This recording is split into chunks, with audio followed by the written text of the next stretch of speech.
You might recognize this device. Most people own or encounter one or two of these throughout their day. Maybe you hate them because your friends won't put theirs down to have a conversation with you. Maybe you love them because you can use them to get a bunch of work done. Or not. Either way, these devices are here to stay. A smartphone is a type of cell phone. Not your grandma's cell phone. Smartphones don't just let you make calls. They have added features. Smartphones are like cell phones mixed with a Swiss Army knife. Some smartphones have cameras. Some have GPS navigation. Some have Bluetooth capabilities. Many newer smartphones have all of these features and more. And as smartphones keep evolving, more and more additional features are packed into the pocket-sized machine. Fingerprint scanners, faster processors, video cameras, you name it, it's coming to a smartphone near you. But how did we get here? Well, it started with the IBM Simon in 1993.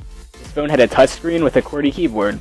It had many of the features of today's smartphones, such as games, a notepad, access to email, and a calendar. However, it was crippled by poor battery life, poor service, and an $899 price tag. Gradually, the market and technology improved, and in 2002, the BlackBerry 5810 was released. With its full QWERTY keyboard and better network, surfing the web was easier than ever, but it still had its drawbacks. Every once in a while, a revolutionary product comes along that changes everything.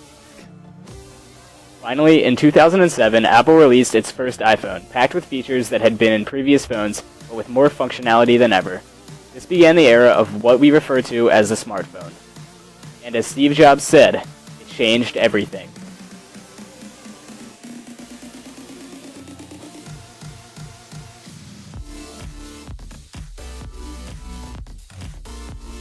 Even though smartphones have been around for several years now, many people still struggle to utilize them properly.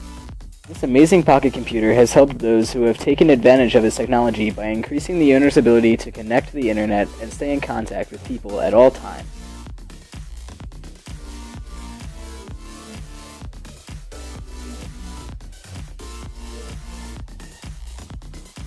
In the 21st century, it is hard to walk around and find an individual in the United States who has not utilized a smartphone in their lifetime. Guardians often give youngsters their smartphones to provide them with entertainment. This utilization is used to keep them occupied while the adult can have some screen-free conversations. Children who are able to carry conversations are certainly utilizing smartphones at another level. Teens and young adults are glued to smartphones, and they have erased the need for verbal communication with text messaging. Last but not least, we have our elders, who have gradually learned how to utilize our new technology. Most owners of smartphones have an unbreakable bond with their pocket computers, but this isn't necessarily a fairy tale relationship. Once upon a time, people would have uninterrupted conversations with each other. Families would sit down at the table for meals and have some peace and quiet for an hour. I could go to the movies and watch an entire film without every freaking time! Sorry, as I was saying, there wasn't quite the same sense of urgency before smartphones were created. It's as if, because they are able, people need to respond instantly. And sometimes they do. With the accessibility that smartphones have introduced, employees can find themselves being contacted by work, no matter where they are. Often they are expected to respond immediately. This changes a 9-to-5 workday into a 24-hour nightmare.